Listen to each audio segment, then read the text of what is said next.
In my hand, I hold a match. If I light another match, does that mean that the first match is no longer burning? Let's see.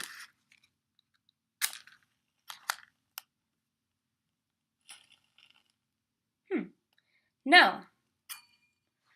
But that seems to be the logic behind the responses I received from a survey I conducted on gender equality a few weeks ago.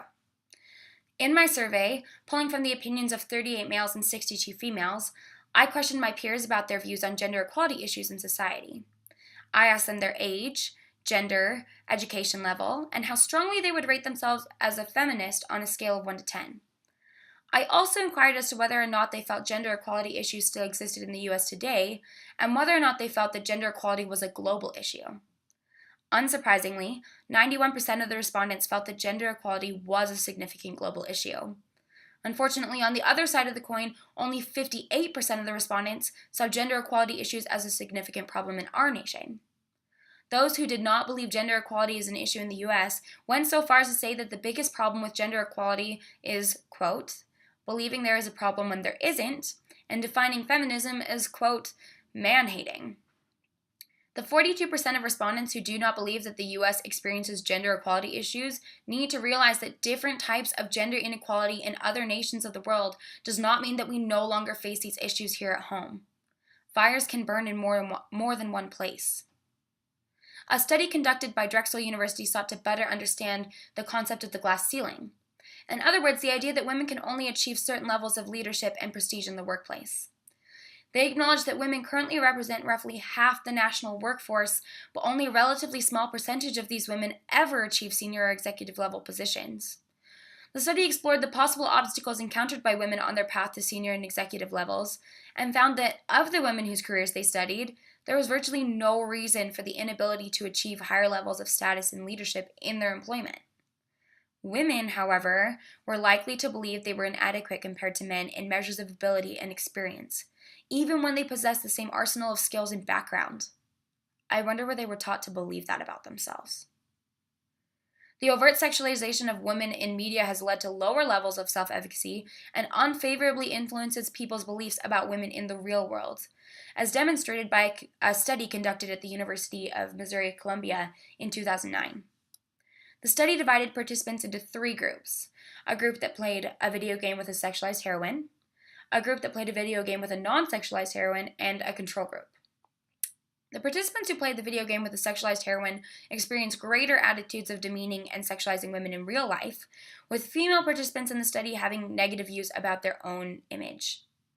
The study is one of hundreds that have been conducted concerning the over-sexualization of women in America, with each study indicating that its media presence leads to negative and demeaning attitudes of men towards women, and women feeling lesser than their male counterparts.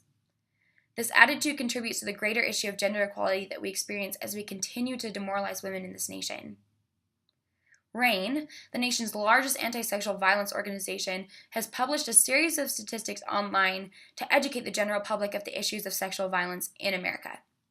They state that every 98 seconds, an American is sexually assaulted, which means that during the time I've spent speaking with you, at least 2 people somewhere in this country are suffering.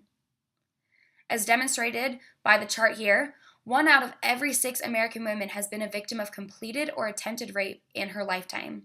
And females aged 16 to 19 are 4 times more likely than the rest of the population to be victims of rape or sexual assault.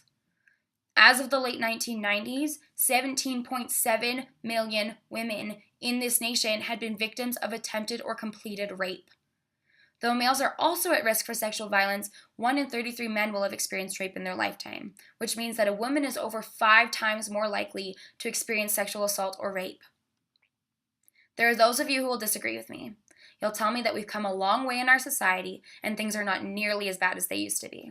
And you're right. I can vote, I can drive, I can receive an education, I can work outside the home, and I can stand here and give this speech. But the fact that we've come a long way does not mean that we do not still have a long way to go.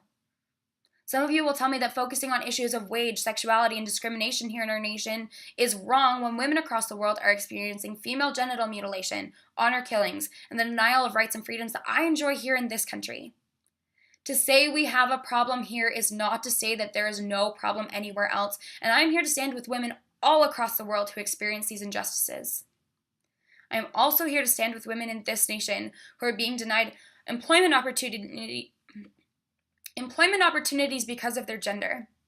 I'm here to stand with women who are sexualized and demeaned because of their bodies.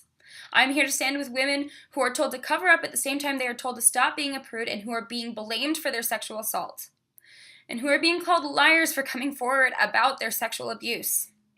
There is a problem here. If I had treated that first match as if it had gone out when the second match was lit, it would have burned me.